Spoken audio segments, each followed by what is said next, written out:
नमस्ते मैडम। नमस्ते। मैडम मैंने सुना आप वास्तुशास्त्र करते हैं जैसे। हाँ, मैं वास्तुशास्त्र करती हूँ। मैंने 10 वर्षों से इसका अध्ययन और अभ्यास कर रही हूँ और मैं एक महावास्तु एक्सपर्ट हूँ। मैडम हमको कैसे पता चलेगा वास्तुशास्त्र सही?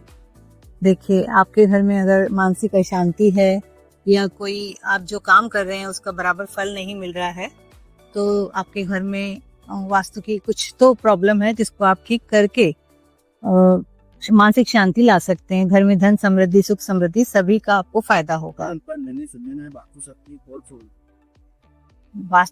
महावास्तु शास्त्र में बिना डेमोलिश किए हुए आप कलर के द्वारा और चीजों को इधर से ऑब्जेक्ट को सही दिशा में रखकर मतलब आप उसका फायदा उठा सकते हैं। मैडम ये दोनों साथ बीमार पड़ते हैं, इसमें वास्तु में बहुत सारा है। हाँ, आपके घर में बीमारी है, लगातार कोई ना कोई प्रॉब्लम चल रही है, तो आप वास्तु ठीक करके एक तरह से सही दिशा आपको मिल सकती है। घर का एक कोना नॉर्थ ईस्ट होता है, उसको आप अगर बीमारी चल रही है लगातार तो उसको आप जरूर चेक करिए।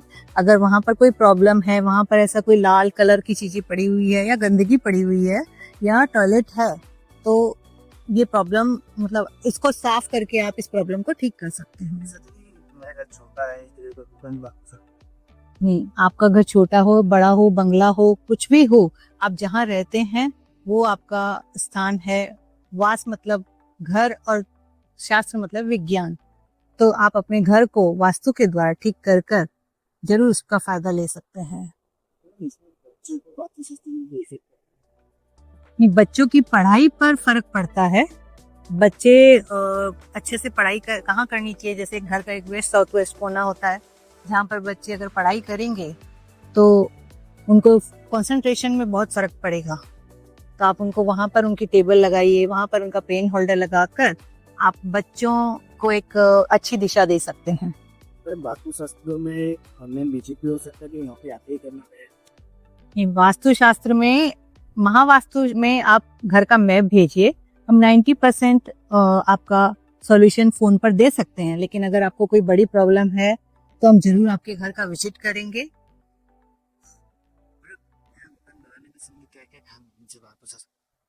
देखिए, नया मकान बनाते वक्त सबसे पहले आप उसकी, अगर आप जमीन से बना रहे हैं तो आप उसकी मिट्टी देखिए, आप उसमें एक हाथ का मतलब उतना तक खड्डा होना चाहिए।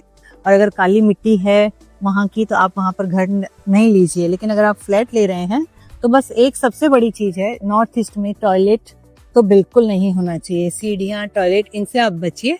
और बाकी आप जैसा भी घर लेंगे उसका महावास्तु के द्वारा उपाय हो सकता है। एक फ्लैट में 3 भाई रहते हैं, आपके परिवार, आपके माता पिता भी रहते हैं साथ में, जो भी घर में रहते हैं, तो अकॉर्डिंगली आप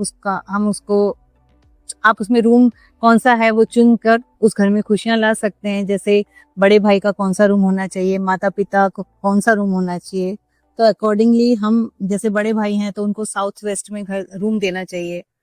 और माता पिता हैं तो उनको, अगर उन बड़े हैं काम नहीं कर रहे हैं तो नॉर्थ ईस्ट में उनका रूम हो जाना चाहिए। तो ऐसे करके हम उनकी तबीयत का भी ध्यान रख सकते हैं और बड़े भाई साउथ वेस्ट में सोकर अपना फर्ज अच्छे से निभा सकते हैं। वास्तुशास्त्र में इसको क्यों अच्छा है? देखिए, वास्तु में नॉर्थ ईस्ट, वास्तु में या महावास्तु में नॉर्थ ईस्ट इसलिए अच्छा बोला गया है क्योंकि नॉर्थ ईस्ट से सारे घर में नॉर्थ ईस्ट से ही ऊर्जा का प्रवाह होता है और सकारात्मक ऊर्जा वहीं से ही आती है। तो इसलिए हम कहते हैं कि नॉर्थ ईस्ट हमेशा हर घर का साफ सुथरा होना चाहिए और अगर वो साफ सुथरा होगा तो पूरे घर में सकारात्मक ऊर्जा रहेगी। मैडम मुझे आपसे कांटेक्ट करना, तो आपसे डिटेल और लेना, तो कैसे कांटेक्ट करूँ मैं? जी, आप मेरे से अब मेरा नंबर लीजिए और आप व्हाट्सएप पर अपना घर का मैप भेज दीजिए, अपनी प्रॉब्लम बताइए और 90% तक आपकी प्रॉब्लम हम फोन पर सॉल्व कर सकते हैं।